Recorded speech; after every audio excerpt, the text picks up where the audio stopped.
அழகை காண வேதம் தன்னை கேட்டு நீ நடந்து வரும் அழகை காண பிரபந்த வேதம் தன்னை கேட்டு நீ நடந்து வரும் அழகை காண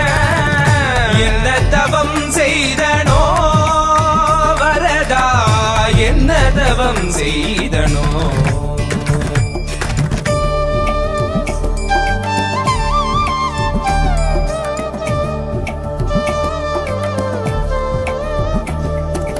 குடகினிடகினில் கோபுர தரிசனம் கொட்டையார் கண்டு மகிழ்ந்திட்ட தரிசனம் தேவர் யாவரும் தரிசனம் கண்டிட காஞ்சி மாநகரில் தவமாய் கிடந்திட இந்த மார்புதனில் 3 நாச்சியரை சுமந்து பறந்து வரும் சுந்தர வரதா 2 குடைகளுடன் கருடன் மீதமர்ந்து திருவடி காட்டிடும் கரிகிரி வரதா